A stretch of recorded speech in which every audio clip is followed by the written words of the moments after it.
Good Monday morning, ladies and gentlemen. This is Alan with a broadcast of the Morlog Morning Digest for you. As always, please like, subscribe, hit that bell for notifications so I can bring you more content. But most importantly, I ask that you guys share my content to help the channel grow. You're going to find a few links in the description below. One of them is to my BitChute channel, as well as a couple options for donations via Bitcoin and my PayPal. You can find all of that below.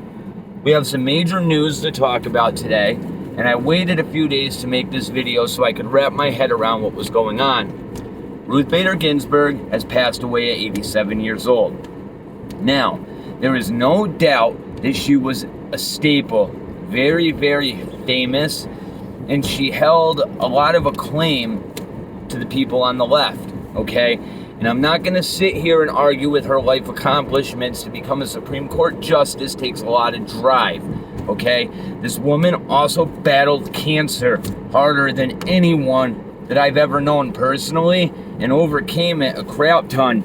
And that takes a lot of strength in and of itself. But I want to talk about one of the biggest tells when it comes to understanding the character of this woman. On her deathbed, she dictated this to her granddaughter, and you have NPR to thank you for publishing this one, okay? Her granddaughter was dictated this statement, and that is that Ruth Bader Ginsburg's last dying wish was to not be replaced until a new president is elected. All right, this proves beyond a shadow of a doubt that Ruth Bader Ginsburg is a narcissist, and she wanted to hang on to power for as long as humanly possible. Now, as I stated before, she was 87 years old, and her health has been deteriorating for a long time. She's been battling with cancer on and off for a long time. She's been in and out of the hospital with issues like pneumonia and et cetera, for a long time. She had the opportunity to resign and retire from her position a long time ago. In fact, she could have done this during the Obama presidency and had Obama appoint a new Supreme Court justice, avoiding the entire scenario we're in now. However, not only was she so narcissistic and power hungry, the left was so conceited in thinking that Hillary Clinton was going to win that they didn't force her hand in the matter and they let her hang on to that seat. Now, this is the absolute worst timing possible if you are a Democrat or a never Trumper, okay? And I'm going to explain to you why. But before I get there, I want to point out that Ruth Bader Ginsburg did this to herself. And honestly, I think that it was karma. Either that or whoever is in charge of the programming of this simulation has gotten so ham-fisted that this is what they want to do before the election. Now, Donald J. Trump has no choice at all but to appoint somebody before this election takes place, and in fact, he should. And I'm going to tell you why. Because if this was 5-10 years ago, and this were to happen, whether you were on the left or the right, we would all be unanimously agreeing that we have to have an odd number of members on the Supreme Court in order to deal with anything that may happen during these elections. You have to realize that there's 50 states with federal elections going on, determining all kinds of seats all over the place. And the Supreme Court is the court of the land that handles all of this, okay? Which means if Donald Trump waits until after inauguration or after the election to appoint a Supreme Court justice, anything that ends up being contested on November 2nd has the potential of being split 4-4, creating a constitutional crisis, right? And as I've said, 10 years ago, we all would have agreed, no matter who was president, that they had the right to appoint that Supreme Court justice. And as I've stated, Bader Ginsburg and the Democrats could have avoided this by having her resign when President Obama was in office. However, they sealed their own fate. Now, Trump has come out and said that he is going to nominate a woman. And if I had to guess, it would be Amy Coney Barrett, which is a very, very strong choice. And in my opinion, any woman that he selects is a very, very strong choice.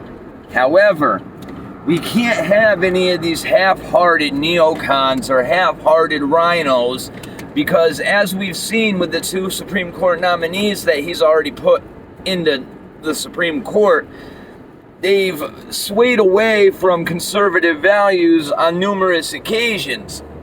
And as I've stated, this right here is going to determine the next 30, 40, 50 years of moral rulings when it comes to stuff like abortion, Roe v. Wade, the Second Amendment, freedom of speech, text censorship, etc., etc., etc.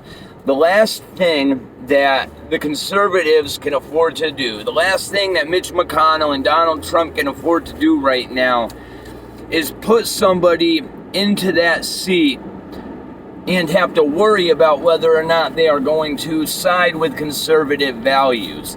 They won't run into that problem with Amy Coney Barrett.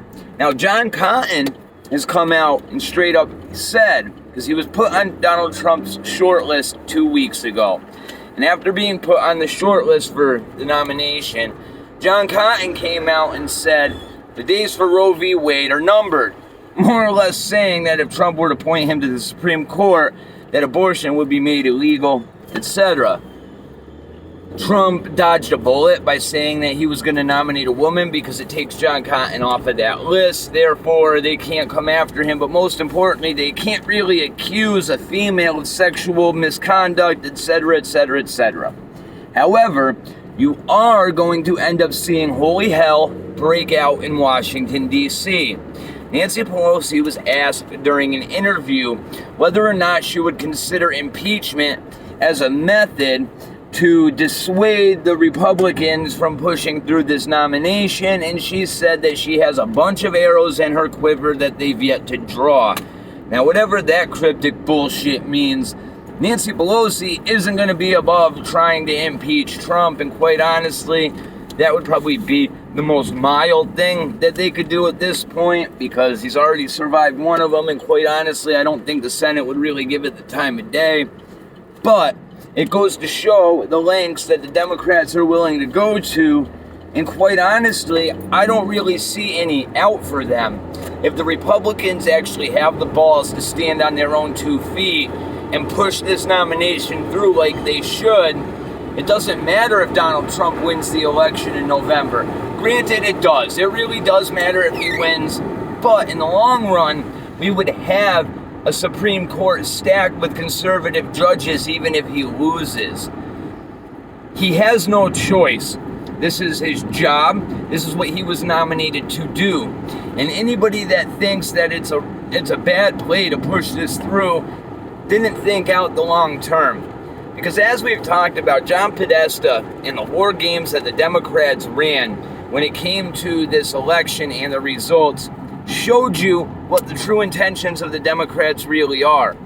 Because in one of the scenarios that involved the Democrats losing and Donald Trump winning, Podesta suggests that Democrats contest the election no matter what the results are. And then, on top of that, in one of the war games that they did, and they only did 4, John Podesta decided to tell the entire west coast of the United States to secede from the Union. I'm telling you right now that the only fail-safe to preventing a lot of that from happening is having a Supreme Court that has an odd number of justices, for one, so things can't be split 4-4. And for 2, you have to make sure that the person you're putting in that office is actually going to vote conservative. You see, Ruth Bader Ginsburg was the head of the liberal wing of the Supreme Court. When it came to decisions that had to be made, the Democrats, or the people that lean liberal, right, that lean left on the court, would default to Ruth Bader Ginsburg's stance and vote together as a wall. We have the opportunity now to get Ruth Bader Ginsburg out of the equation. She's already gone. And replace her with a conservative that will do the same exact thing. We need to put somebody in who will stand on their morals and understand that God and country come first. We need to put somebody in that position that doesn't interpret the words written on that paper that we call the Constitution, but rather believes that that document is literal and not a living translation. That is all I have to bring you guys today. I want you guys to understand right now, things are about to heat up like crazy. And this is not the October surprise. It's only going to get worse from here. If you think that this is the climax of everything to come, I want to ask you, have you been paying attention to 2020? And if I would have told you that this was going to happen 2 weeks ago, would you have believed me? What's going to happen 2 weeks from now and 2 weeks after that? I have no idea. I can't predict the future anymore. Not like I could 6 months ago. And it's really starting to make me realize that nobody knows what's going to happen. All we can do is pay attention to the zeitgeist and try to stay one step ahead of the information we're being fed. And on that note, I'm going to wish you guys a great week to come. God bless you and yours, and I will talk to you soon.